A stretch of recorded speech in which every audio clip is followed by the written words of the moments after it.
Hi, I'm Chris, M9CVR. In this video, I've got about 50 feet of paracord on the floor that I don't know what to do with, and we're going to organize it.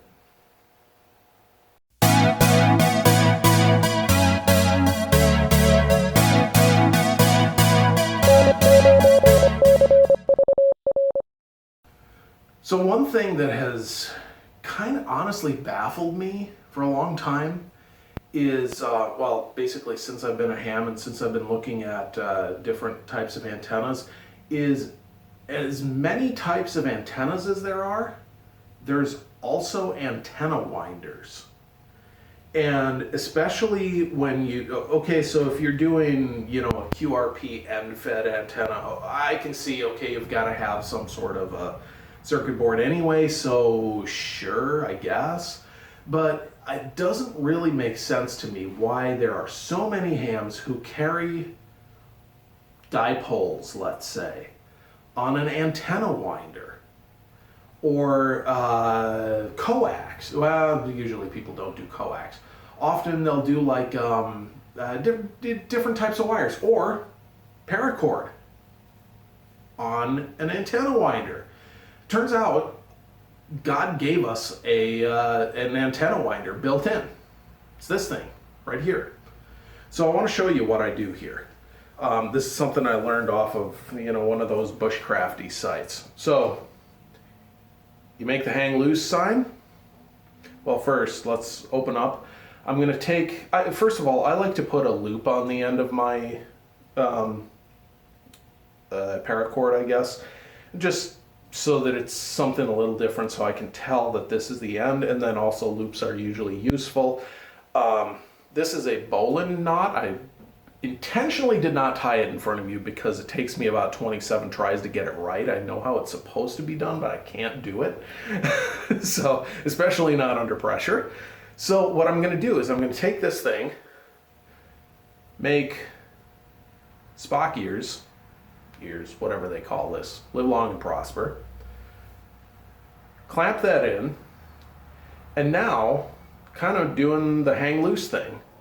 Now you see my paracord is kind of wrapping behind my thumb here, and now I'm just going to start wrapping.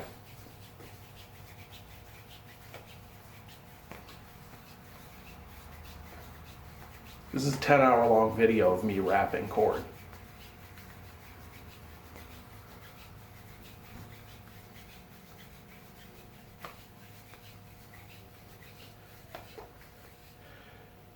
All right. Now, the end is, I don't know, 6 inches off the ground, something like that. So now I'm going to take this thing and I'm going to, see if I can do this in front of you actually. I'm going to wrap. So here's the end. This is the end. I'm going to wrap, and I'm intentionally wrapping around that end. So I've just locked it in. And now I'm just going to continue until I basically got none left. Maybe that much, a foot, something like that. So now what I'm going to do, again, see if I can do this in front of you. I'm going to offset this one, come back, offset it again. So I just made an X. And now I'm going to stick this in under the first one, under the second one, and pull. Now, why is this so cool? I've just made a knot out of a bunch of cord. Well, let's get rid of all the cord.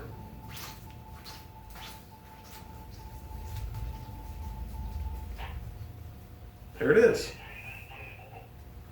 Well, sounds like I got somebody on the repeater there. So I just undid it. And it'll take me just as long to redo it again. So really, there's no need for an antenna winder, especially for the people who are doing like soda or maybe a little more little more potent than just doing it in your yard, or sorry, doing it in your car in the parking lot of the park.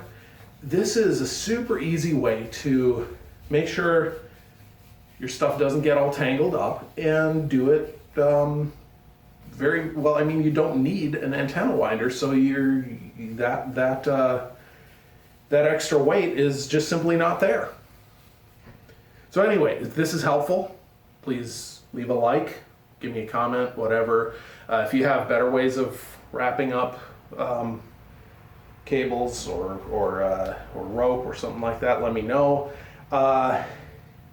If you have a reason why an antenna winder is a good idea over this, let me know, because I might not be thinking of something. But this trick sure works well for me. So, if you like this kind of stuff, feel free to hit the subscribe button. If you do that, hit the notification bell, otherwise you won't see my videos. And we'll see you on the next video. 73.